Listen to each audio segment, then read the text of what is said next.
எல்லோருக்கும் வணக்கம் நேயர்களே. இந்த வீடியோவில் என்ன தெரிந்து கொள்ள போகிறோம் அப்படின்னு பார்த்தீங்கன்னா, ரொம்பவே முக்கியமான ஒரு விஷயம் தற்போது வெளியாகி இருக்குது. நம்முடைய முதல்வர் விஜய் அவர்களும் பாக்கியராஜ் அவர்களுடைய மகனும் பேசின ஒரு முக்கியமான ஃபோன் ஆடியோ இப்போ வெளியாகி இருக்குது. இது இப்போ சமூக வலைத்தளங்களில் மிக பெருமளவுக்கு வைரலாக பரபரப்பாக போயிட்டு இருக்குது. கேட்குற ஒவ்வொருத்தருமே கண்கள் கலங்க வைத்திருக்குது. இவ்வளோ விஷயம் நடந்திருக்குதா பாக்கியராஜுடைய மகன் அவர்களுக்கும் முதல்வர் விஜய் அவர்களுக்கும் அப்படிங்கிற மாதிரி ஒவ்வொருத்தருமே கண்கள் கலங்கி போயிருக்கிறாங்க. இப்போ இதை பற்றி தான் எல்லாருமே பேசிகிட்டு இருக்கிறாங்க. என்ன நடந்துச்சு அப்படிங்கிறதை பற்றி நம்ம தெரிந்து கொள்வோம். வாங்க நேயர்களே, வீடியோக்குள்ளே போகலாம். நம்முடைய சேனலுக்கு நீங்கள் புதியவராக இருந்தால் சப்ஸ்கிரைப் பண்ணிட்டுங்க.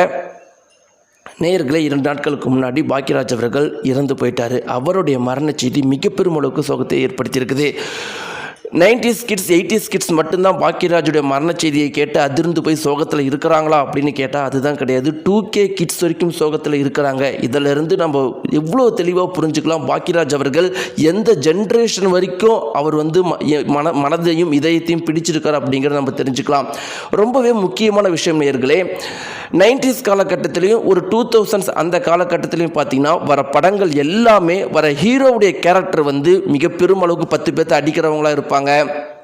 இல்லைனா வந்து அந்த மேஸ்குலினிட்டி கேரக்டர் வந்து மிக பெருமளவுக்கு பயங்கரமாக எல்லா ஹீரோவுக்கும் காட்டுவாங்க. ஆனால் பாக்கியராஜ் வந்து எப்படிப்பட்ட படங்கள்லாம் நடிப்பார் அப்படின்னு பார்த்தீங்கன்னா, ரொம்பவே சாதாரணமான, ரொம்பவே பயந்தவர் மாதிரி, ரொம்பவே வந்து குடும்பத்தில் ஒய்ஃப் கூட நிறைய சண்டை போடுற மாதிரி, அந்த அவருடைய எல்லா படங்களையுமே பார்த்தீங்கன்னா பெண்கள் தான் வந்து முக்கிய கதாபாத்திரமாக இருப்பாங்க. அவங்க தான் ரொம்பவே ஸ்ட்ராங்கானவர்களாக இவர் காட்டியிருப்பார். இப்படிப்பட்ட வித்தியாசமான படத்தை 90s அந்த 90s 2000 காலகட்டத்திலும் எடுக்கிற தைரியம் இவருக்கு மட்டும்தான் இருந்துச்சு. இதை விட முக்கியமான விஷயம், அப்படி எடுத்த படங்கள் எல்லாமே ஹிட் ஆனிச்சு. இதிலிருந்து நம்முடைய தமிழ் மக்கள் வந்து அந்த காலத்திலேயே வந்து எவ்வளோ வந்து பெண் உரிமைகளுக்கும் பெண்ணுடைய அந்த உரிமைகளுக்கும் முக்கியத்துவம் கொடுத்தாங்க அப்படிங்கிறது தெரிய வருது. இப்படி இருக்கிறப்ப இதனால தான் பார்த்தீங்கன்னா இவருக்கு நிறைய ஃபேன்ஸ் வந்து அப்பயே இருந்தாங்க. ஏன்னா எல்லாருமே வந்து 4 பேர் அடிக்கிற ஹீரோவையே பார்த்துட்டு இருக்கும்போது இவர் ஒரு வித்தியாசமான கதைகள்லாம் கொடுத்துட்டு இருந்தார். ஆனால் அந்த ஒரு காலகட்டத்தில் இவருடைய இந்த மாதிரி பெண்களை முக்கியத்துவம் கொடுக்குற கதாபாத்திரம் வேறு யாருமே எடுத்தது கிடையாது. அப்படி ஒரு படத்தை இவரே எடுத்து இவர் ஹீரோ நடித்ததெல்லாம் ரொம்ப வித்தியாசமாக இருந்துச்சு. அதனால தான் பார்த்தீங்கன்னா இன்றைக்கு வரைக்கும் அவருக்கு இவ்வளோ பெரிய ஃபேன்ஸ் இருக்கிறாங்க. இவரை பற்றி ரஜினிலாம் என்ன சொல்லியிருக்காரு அப்படின்னு பார்த்தீங்கன்னா, நீங்கள் வந்து இளையராஜா மாதிரி சிறந்த இசையமைப்பாளரை பார்த்தரலாம், பாரதி ராஜா மாதிரி சிறந்த இயக்குநர்களை பார்த்தரலாம், ஆனால் நான் இது வரைக்கும் இன்னைக்கு வரைக்கும் இவரை மாதிரி சிறந்த நடிகர், சிறந்த இயக்குனர், சிறந்த இசையமைப்பாளர் எல்லாமே கலந்த ஒரு நபரை நான் பார்த்ததே கிடையாதுன்னு சொல்லிட்டு அவ்வளோ புகழ்ந்திருக்கிறாரு. இன்றைக்கி அவர் இறந்த செய்தி எல்லார் மத்தியிலுமே சோகத்தை ஏற்படுத்தியிருக்கு நேயர்களே. அதில் ஒரு சிறு மாற்று கருத்தும் கிடையாது.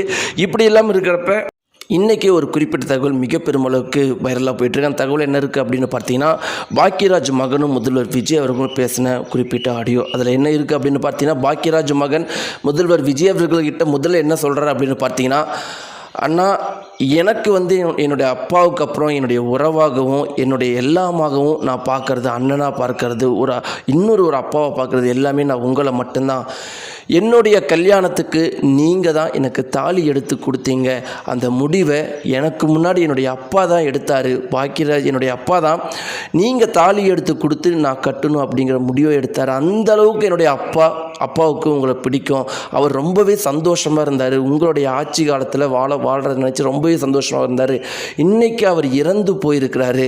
எனக்கு மிக பெரும் அளவுக்கு கஷ்டமாக இருக்கிறது. அவருடைய கடைசி ஆசை உங்களுடைய ஆட்சி காலத்தில் நல்ல சந்தோஷமாக தமிழகத்தில் இருக்கிற முன்னேற்றத்தை பார்க்க நினைச்சிட்டு இருக்கும்போது அவர் இப்படி இறந்து போனது தான் நான் தாங்க முடியலன்னு சொல்லிட்டு அழுதுருக்காரு.